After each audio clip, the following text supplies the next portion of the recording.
नमस्ते। Can you see me hear me? तो आज का टॉपिक हमारा बहुत अच्छा है। I what do you think? आपको कैसा लगता है कि हम हमेशा हैप्पी रह सकते हैं या नहीं रह सकते हैं? मुझे ऐसा लगता है कि happiness is just state of mind. Okay. आप क्रिएट कर सकते हो आपके फीलिंग्स, थॉट्स और बिहेवियर से। Yes, that is correct. Instead of chasing happiness, you can create at any moment. हाँ। तो हैप्पीनेस का मतलब ये नहीं होता है कि आपकी लाइफ में कोई भी प्रॉब्लम नहीं आएंगे, राइट? कि आपकी लाइफ में प्रॉब्लम आएंगे या नहीं। If you are feeling happy, then there will be no problem in my life, hmm. right? So there will be hmm. problem, but still how you are dealing with those problems. Are you still feeling inner happiness? That is the measurement. You can say yourself that yes, I am happy. और life है तो हमेशा हमें problems आएंगे। हम्म। ऐसा नहीं हो सकता है कि लाइफ में है। Think my inter. मैं बोल रही थी कि हैप्पीनेस मतलब यही होता है कि लाइफ में आपके चाहे जो भी सिचुएशन आएंगे, और सिचुएशन आएंगे अगर आप सोचो आपका, आप कोई भी ऐसे स्टोरीज देख रहे हो, कोई भी मूवी देखने जा रहे हो, एंड देयर इज नथिंग, कोई भी चैलेंजेस नहीं है, कुछ भी नहीं है, सब कुछ एज यूजुअल जा रहा है, you will be feeling board. आपको मजा ही नहीं आएगा लाइफ जीने में। वैसे ही अगर हम ये लाइफ में जीने के लिए आए हैं, then there is something we need to learn.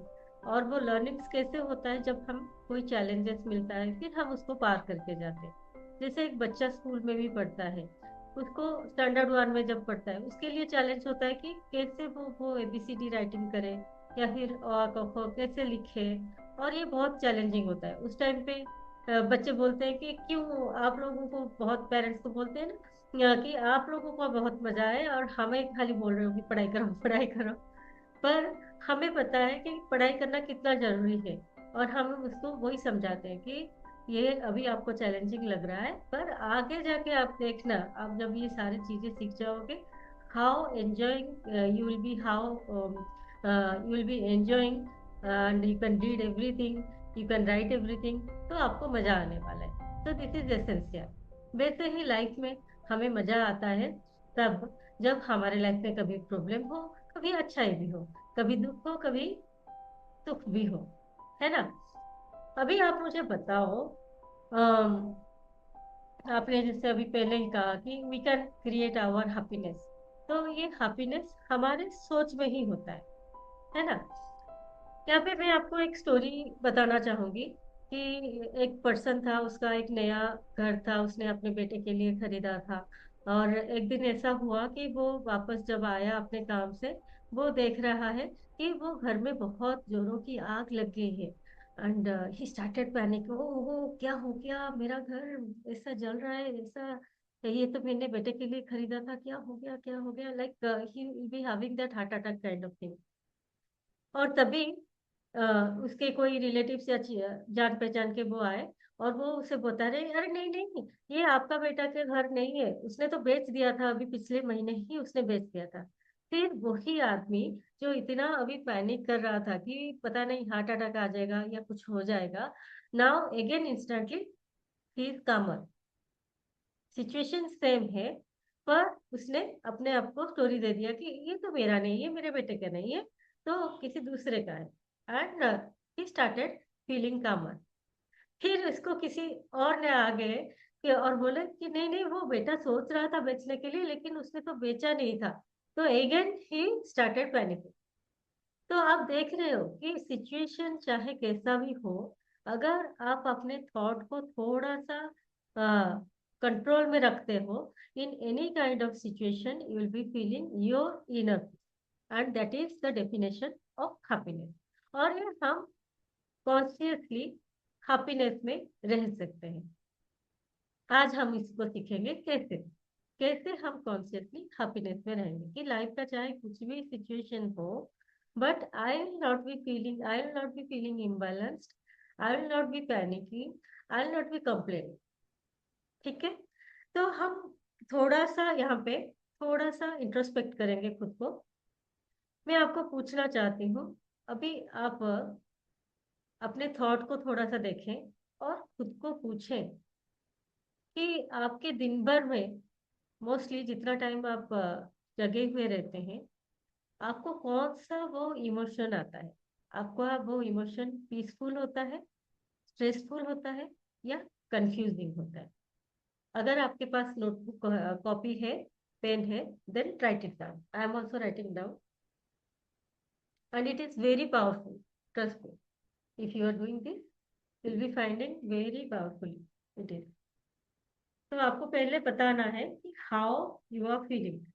जब भी आपका दिन भर का बहुत काम हम करते हैं, बहुत चीजों को हम मैनेज करते हैं, कैरियर को, घर में, और खुद के कुछ भी अप एंड डाउन जो भी होते हैं, और उसी बीच हमें मोस्टली क्या फील होता है? पीसफुल फील होता है, स्ट्रेसफुल फील होता है, या फिर कंफ्यूजन फील होता है? कंफ्यूजन मतलब you do not know how to behave. आपको आप स्टक हो जाते हो. कंफ्यूजन मतलब you are not having that clarity कि क्या करना है अभी. और जब आप ये वर्ड हैप्पीनेस को सुनते हो अपने माइंड में, आपको क्या ख्याल आता है? आपको क्या लगता है कि ये आसान है, हम हैप्पी रह सकते हैं? या फिर आपको लगता है कि नहीं, ये बहुत मुश्किल है, it is very difficult to stay happy always? और इंसान है, आजकल जैसे हम बताते हैं कि स्ट्रेसफुल रहना नॉर्मल है. अभी हम लोग वही बता रहे हैं कि स्ट्रेसफुल रहना तो नॉर्मल है, पर स्ट्रेसफुल रहना नॉर्मल नहीं है. अगर आप स्ट्रेस में ज्यादा रहते हो, तो वो आपका बॉडी का भी इम्पैक्ट करता है, आपका माइंड तो इम्पैक्ट होता है, और आपके बॉडी में हार्मोनल इम्बैलेंस होता है, बहुत ज्यादा कॉर्टिसोल रिलीज होता है, और जिसके वजह से हमारा बॉडी में भी बैलेंस नहीं रहता है, और हम बीमार भी पड़ जाते हैं. अभी आप मुझे बताओ, अगर आप बता सकते हो बताओ. If you are not feeling free, then you just write it down and think over yourself कि आपको क्या लगता है.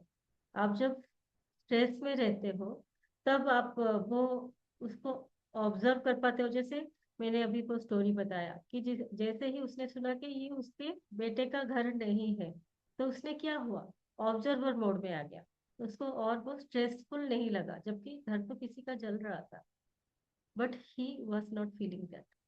तो आप वैसे वाले ऑब्जर्वर मोड में आ जाते हो, या फिर आप अपने थॉट के साथ फाइट करने लगते हो कि क्यों क्यों ऐसा क्यों हो रहा है, मेरे साथ क्यों हो रहा है, मैं कितना एंग्शियस हूँ, मैं कितना ऐसे कितनी चीजों को हैंडल करूँ, बहुत मुश्किल है, लाइफ बहुत मुश्किल है, ऐसा कुछ आप सोचते हो क्या?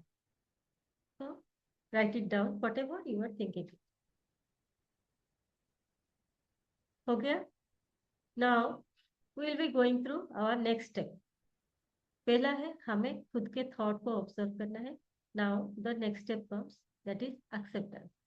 कोई भी सिचुएशन है, अगर हम उसको एक्सेप्ट कर लेते हैं कि चलो कुछ तो है, whenever we are in that accepting mode, फिर हम क्या करते हैं, उसका सोल्यूशन फाइंड करने लगते हैं. जब तक हम उसको एक्सेप्ट नहीं करते, तब तक हम उसको फाइट करते हैं, ब्लेम करते हैं, कंप्लेन करते हैं, कुछ भी करते हैं. पर जब हम उसको एक्सेप्ट कर लेते हैं, फिर हम देखते हैं कि अच्छा ठीक है, ये सिचुएशन है, अभी ये सिचुएशन में मैं क्या नेक्स्ट स्टेप ले सकती हूँ कि मैं उसका सोल्यूशन लेके आ जाऊँ. तो रेजिस्टेंस आप जितना करते हो, वो आपका उतना स्ट्रेस लेवल बढ़ाता है. अगर आप वो कोई भी सिचुएशन है उसको एक्सेप्ट नहीं करते हो, रेजिस्ट करते हो, the more you resist the more it persist. है ना, वो लॉ, यूनिवर्सल लॉ वही कहता है कि आप जिसको रेजिस्ट करो ज्यादा करोगे, वही चीज आपके लाइफ में ज्यादा से ज्यादा होते रहेंगे.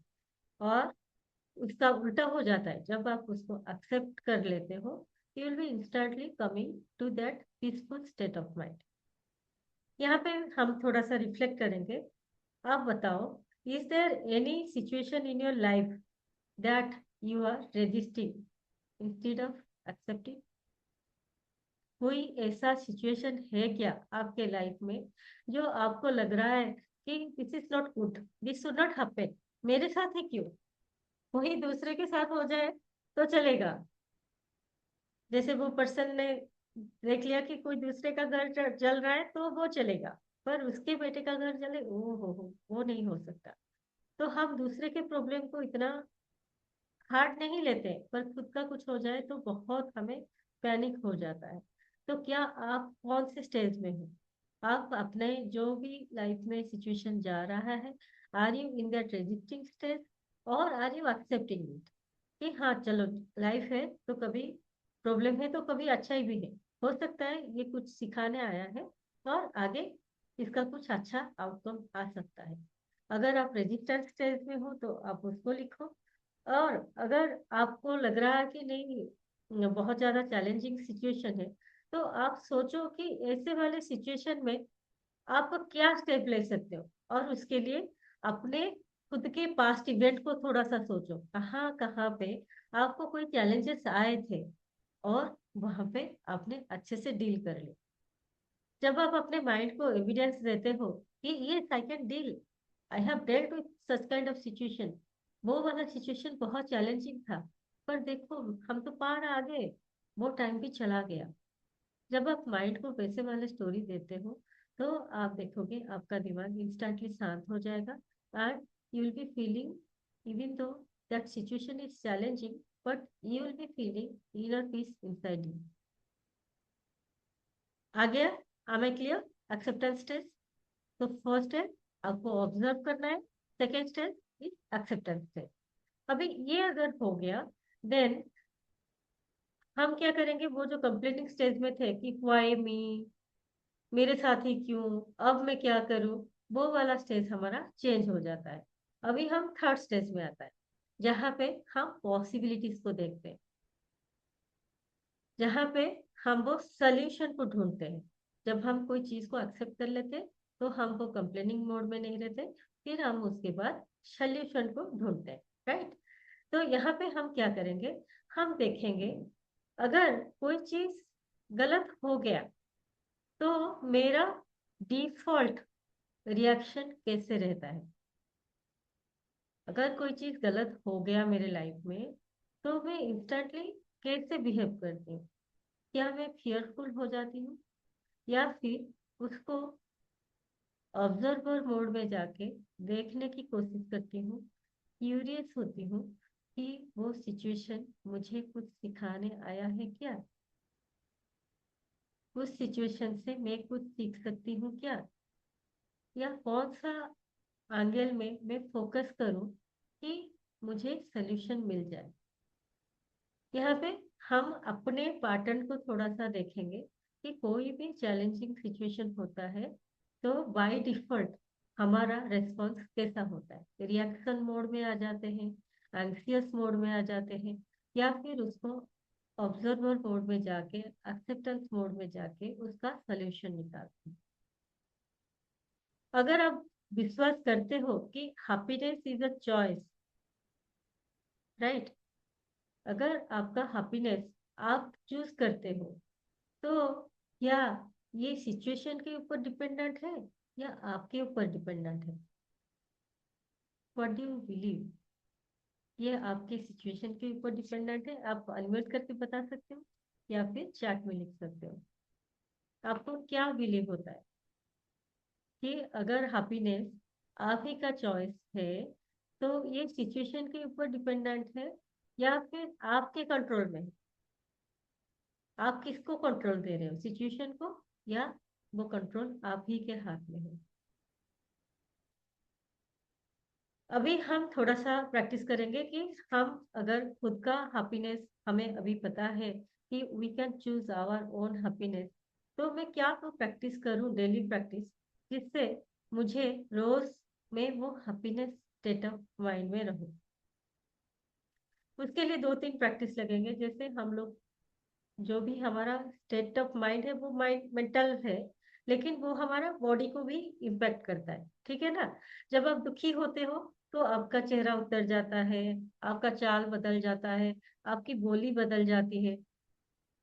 Did you know that?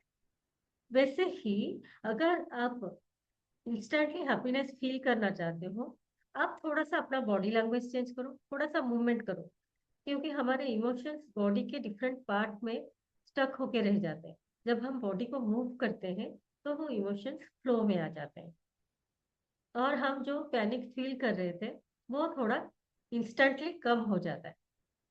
तो कभी भी आपको लगे स्ट्रेस, तो आएगा, प्रॉब्लम तो कभी आएगा, but when you know all this techniques, you can instantly implement those things. तो पहला क्या करना है, आपको कुछ भी मूवमेंट कर लेना है। कुछ समझ में नहीं आ रहा है, कोई लाउड म्यूजिक लगाओ, उसके साथ कुछ भी जंपिंग वगैरह कुछ भी कर लो। तो उस इंस्टेंटली क्या होता है, आपका वो स्टक इमोशन, आपको जो स्टॉक इमोशन है वो थोड़ा सा फ्लो में आ जाता है। फिर आपका जो भी फीलिंग्स आ रहा है अभी, आप उसको परमिशन दो। आप ऐसा मत सोचो कि why why I am feeling this kind of thing, I know so many things, I know how to handle myself, I know how I can stay myself, how I can be happier on my emotions। पर जब कोई चीज होता है, instantly अगर कुछ भी आपको फीलिंग आता है, you just do not resist it. आप उसको फ्लो में आ जाने दो। रोना आ रहा है, रोज रो लो। या फिर आपको कुछ बताने का मन कर रहा है, गाली देने का मन कर रहा है, हो सकता है वो सिचुएशन में आप गाली ना दे पाओ, पर आप अकेले में आके बाथरूम में मिरर में खुद से उस सिचुएशन में अगर गाली देने का मन कर रहा है, आपका वो फंडा है कि आपकी बॉडी में उसको आपको स्ट्रक करके नहीं रखना है। आपको जैसा भी फील हो रहा है, उसको अपने बॉडी से, इमोशन से बाहर निकाल देना है। पर यहाँ पे आप कॉन्शियस एफर्ट लगा रहे हो कि सिचुएशन को खराब नहीं करना है। अगर किसी दूसरे को आपको बोलना था, but you are not able to tell that, तो आपको अकेले में वो भड़ास निकाल देना है। आप देखोगे जब आपका माइंड रिलैक्स्ड हो जाएगा, तो आपको automatically what will be the best response you can give to that situation, it will be coming to your mind. और उस टाइम का आपको उस वक्त थोड़ा सा अपने आप को खुद को दे देना है। और आपको देखना है कि आपको खुद को नम नहीं करना है। बहुत बार ऐसा होता है ना, हम लोग कुछ भी हो गया तो हम क्या करते हैं, बहुत बार गिल्ट में आ जाते हैं, या फिर उसको दबा के रख लेते हैं कि पता नहीं कॉन्फ्लिक्ट हो जाएगा, या कुछ झगड़े हो जाएंगे, कुछ भी हो सकता है, सिचुएशन विल बी बिटर, या फिर रिलेशनशिप खराब हो जाएगा, या फिर मुझे ही कुछ सुनना पड़ेगा, बड़े हैं मैं कैसे कहूँ। तो बहुत बार हम साइलेंटली उसको खुद के अंदर दबा देते हैं, और उसमें हमारा मेंटली तो हम सिक फील ही करते हैं, पर उसमें बॉडी का भी बहुत ज्यादा इम्पैक्ट हो जाता है। जैसे आप देखोगे कि बहुत ज्यादा स्ट्रेस हो गया होगा आपको, you will be feeling headache, shoulder एक भी हो जाता है जब हमें बहुत ज्यादा रिस्पॉन्सिबिलिटी आ जाती है। तो आपको वो सारे चीजों को रिलीज करना है। पहला तो है आप उसको सेफ प्लेस देख के रिलीज करो, या तो जर्नलिंग करके रिलीज करो, या फिर बाथरूम में जोर जोर के चिल्ला के रिलीज करो, बाथरूम में टैप खुला कर दो। जो भी आपको गाली देना है, जो भी भड़ास निकालना है, उसको निकाल दो। But trust me, this technique works wonderfully. क्योंकि अगर आप रख लेते हो, जैसे I am the victim one, कि जब जब भी आप कोई भी साइलेंटली चीजों को सहने की कोशिश करते हो, और हमें बहुत ज्यादा सिखाया गया है कि लेडीज दूसरों के सामने अपना रिएक्शन नहीं दे पाती है, और उसमें क्या होता है, उनका तबीयत खराब हो जाता है। हमें लगता है कि मेरा बॉडी मेरा साथ नहीं दे रहा है, पर वो बॉडी का गलती नहीं है, वो गलती है because we are also soul being. और हमारे माइंड में जो चलता है वो हमारे बॉडी में भी दिखता है। अगर आप खुश रहते हो तो आपके बॉडी में दिखता है, अगर आप दुखी होते हो वो भी आपकी बॉडी में दिखता है, अगर आप स्ट्रेसफुल रहते हो तो वो भी आपका बॉडी सहता है। तो जैसे आप रहते हो उसी के हिसाब से ही बॉडी का रिएक्शन होता है। इसीलिए बहुत जरूरी है कि आपको उस इमोशन को तो पहले रिलीज कर देना है, फिर उसके बाद जो भी बेस्ट रिस्पॉन्स है अकॉर्डिंग टू द सिचुएशन, आपको वही वाला देना है। और एक हम रिचुअल करेंगे, क्या करेंगे कि पूरा दिन कैसा गया, हम उसको क्या करेंगे, रात को सोने से पहले हम उसको रिलीज करते हैं। कैसे रिलीज करेंगे, जैसे मैं बता रही थी कि जर्नलिंग। जर्नलिंग मतलब क्या, आपको कॉपी पेन लेके आपके मन में जो भी आ रहा है उसको निकाल देना है, कि आज का मेरा दिन कैसा गया। और It's wonderful, thank you. wonderful. Thank you so much. The way you are thank you. explaining, your calm posture is just feeling, कि ये सुनते जाए whatever you are, telling. Yes, तो मैं वही बोल रही थी कि अगर आपको रात को सोने से पहले क्या करना है, जर्नलिंग करना है। आपका कोई भी अनफिनिश्ड थॉट रह गया है, दिन भर आप कुछ करना चाह रहे थे बट आपने वो कर नहीं पाए, कंप्लीट नहीं हुआ कोई काम, उसको आपको पहले लिख के निकाल देना है। फिर उसमें आपको सोचना है कि कौन सा एक्शन मैं ले सकती थी और मैं नहीं ले पाई, क्या मैं उसको बेटर कर सकती थी, या यही मेरा बेस्ट तरीका था। अगर बेस्ट तरीका था तो आप उसको एक्सेप्ट करो, उसमें कोई चिंता करने वाली जरूरत नहीं।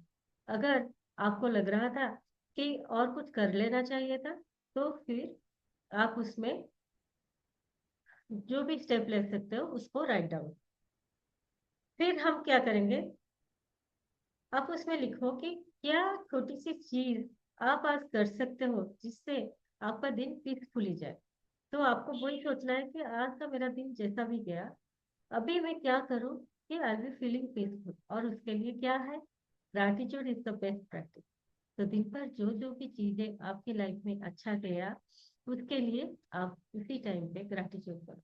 और ये बहुत जरूरी है सोने से पहले करना, क्योंकि जब आप स्ट्रेस को लेके सोते हो, रात भर वो आपके दिमाग में स्ट्रेस बढ़ता रहता है। और ये बहुत जरूरी है कि आप जब स्ट्रेस रिलीज कर देते हो, आपको रात में नींद अच्छी आती है, आपका हार्मोन बैलेंस होता है, बॉडी रिपेयर होता है।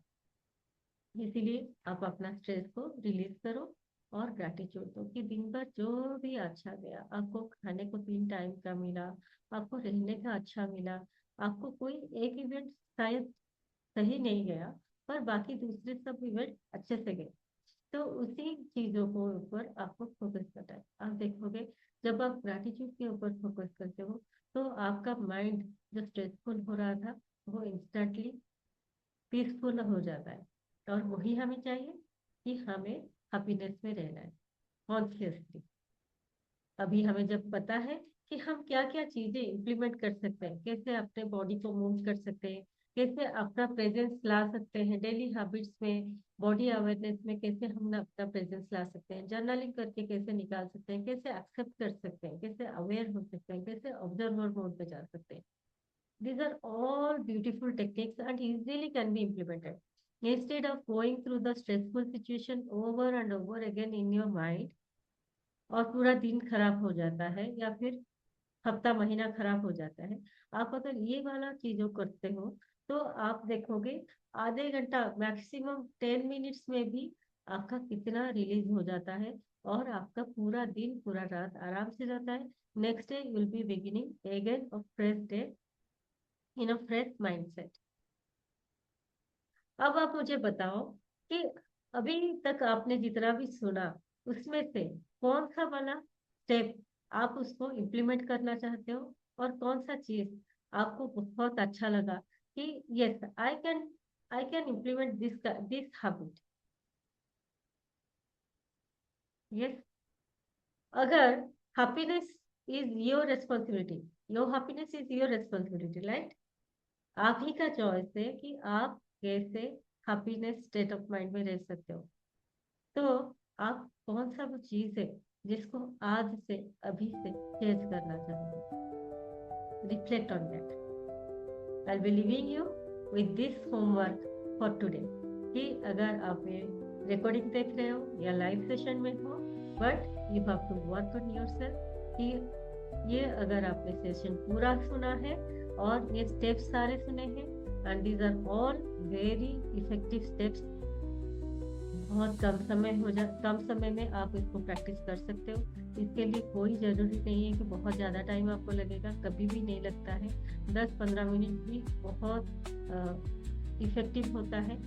पर आपका पूरा दिन भर का समय भी इससे सेव होता है, क्योंकि इससे आप पीसफुल स्टेट ऑफ माइंड में रहते हो, और जब पीसफुल स्टेट ऑफ माइंड में रहते हो आपको बहुत ज़्यादा क्लैरिटी भी आती है, और आप भी खुश रहते हो, आपके आसपास जो भी है सब खुश रहते हैं, और आपको जो भी फोकस एरिया है आप उसी के ऊपर फोकस करके अपना प्रोडक्टिविटी भी बढ़ा सकते हैं। ठीक है, तो happiness is a practice, not perfection.